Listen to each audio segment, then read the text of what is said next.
Waktunya Mama bercerita. Hai kawan, kalau ketemu lagi sama Mama berarti ini waktunya untuk Mama bercerita. Senang banget ketemu sama kawan-kawan semua, kangen banget. Karena Mama udah lama nggak bikin video untuk cerita rakyat ya. Maafin banget ya, karena memang Mama agak sedikit sibuk. Jadi, kali ini Mama akan mulai lagi untuk cerita tentang cerita rakyat dari Indonesia.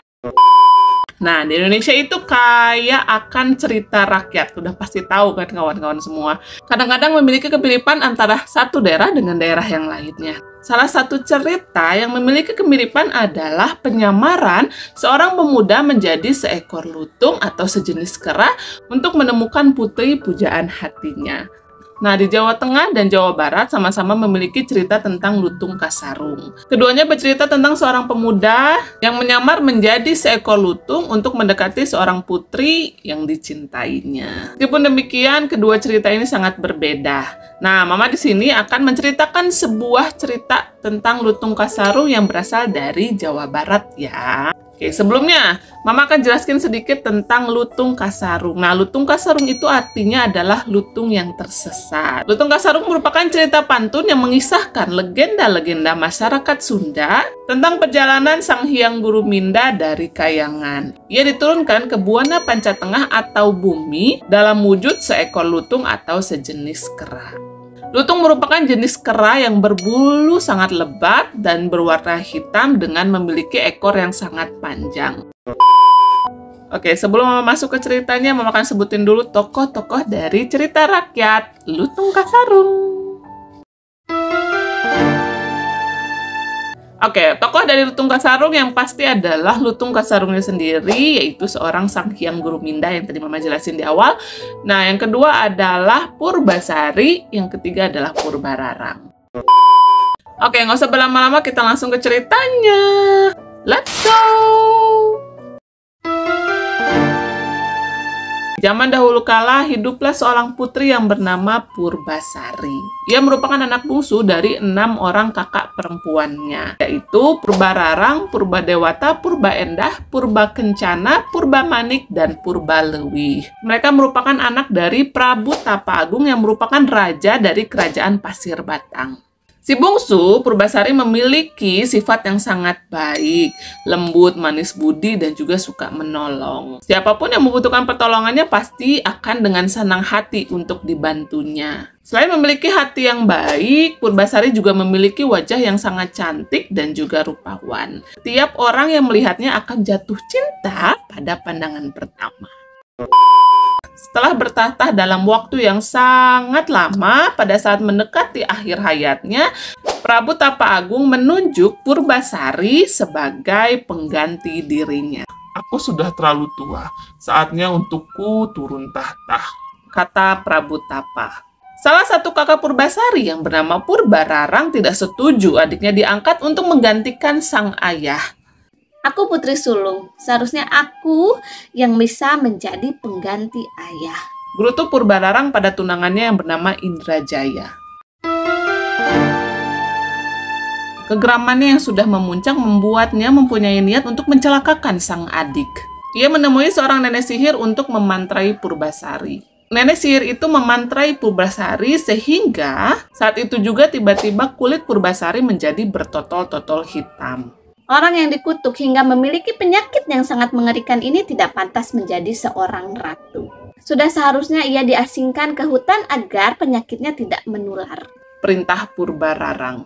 Dengan kondisi Purbasari tersebut, Purbararang memiliki alasan yang sangat kuat untuk mengusir Purbasari dari istana dan menghentikannya menjadi seorang ratu. Kemudian Purbararang menyuruh seorang patih untuk mengasingkan Purbasari ke hutan. Jauh di Kayangan, seorang pangeran bernama Guruminda tidak berkenan menikah dengan bidadari yang ada di Kayangan sesuai dengan permintaan Sunan Ambu, sang ibu. Pangeran Guruminda hanya ingin menikah dengan seorang perempuan yang kecantikannya sama dengan sang ibu, Sunan Ambu. Sunan Ambu kemudian menjelaskan bahwa perempuan yang secantik dirinya hanya bisa ditemukan di dunia manusia. Namun jika Guruminda bersikeras ingin menemui perempuan sesuai keinginannya itu, dia harus pergi ke dunia dalam bentuk bukan Pangeran Guruminda yang tampan dan juga gagah, melainkan harus dalam wujud penyamaran yaitu seekor lutung ataupun monyet. Pangeran Guruminda, jika engkau bersikeras ingin menemui perempuan sesuai dengan keinginanmu, engkau harus pergi ke dunia manusia bukan dalam bentuk Pangeran Guruminda yang gagah dan juga tampan, melainkan harus dalam wujud penyamaran berupa lutung. Dan engkau akan kuberi nama Lutung Kasarung. Apakah engkau bersedia melakukannya? Tanya Sunan Ambu. Baiklah, aku bersedia.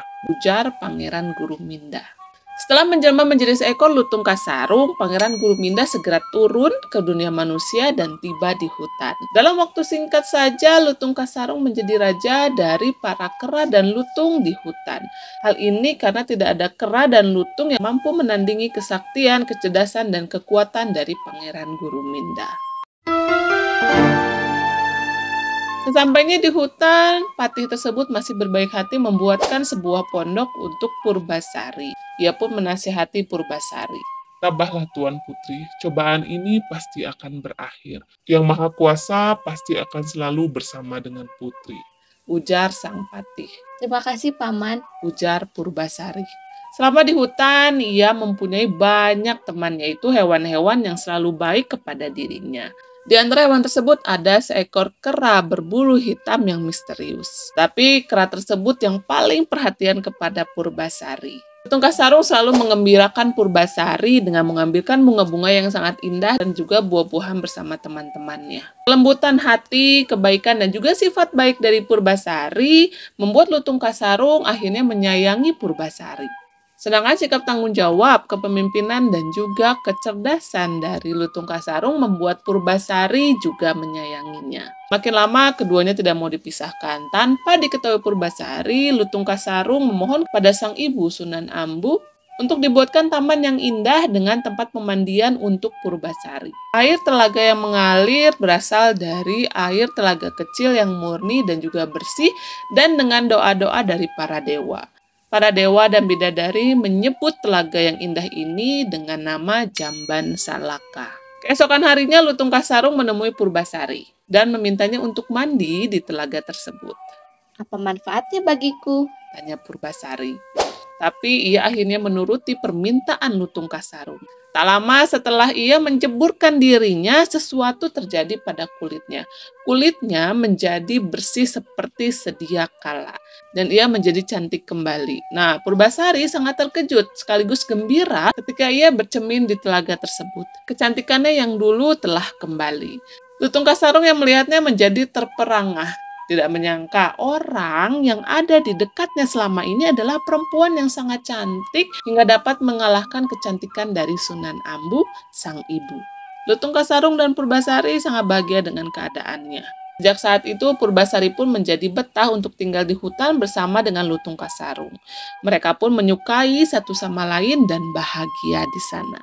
Walaupun Purbasari telah kembali ke wujudnya yang cantik rupawan, kasih sayang Purbasari terhadap Lutung Kasarung tetap sama seperti sebelumnya.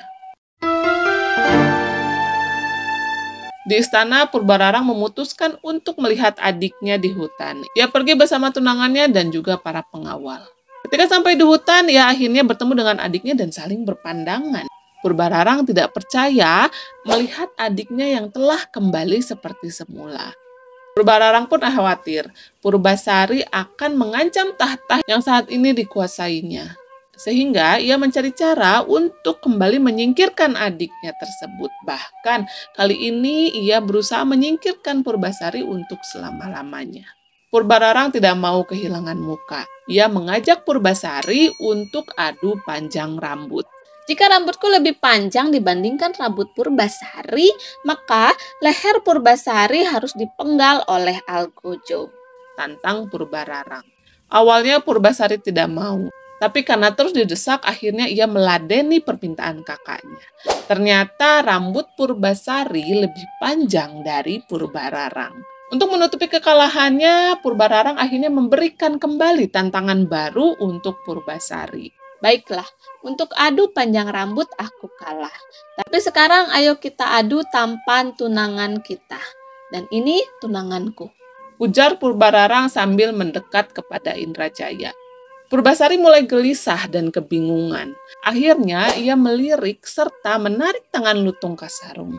Lutung Kasarung melonjak-lonjak seakan menenangkan Purbasari. Purbararang tertawa terbahak-bahak.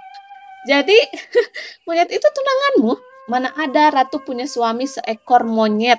Kata Purbararang sembari tertawa lepas. Pada saat itu juga Lutung Kasarung segera bersemedi. Tiba-tiba terjadi suatu keajaiban. Lutung Kasarung berubah menjadi berwajah sangat tampan. Lebih tampan dari Indrajaya. Semua terkejut melihat kejadian itu seraya bersorak gembira. Purbararang akhirnya mengakui kekalahannya dan juga kesalahannya selama ini.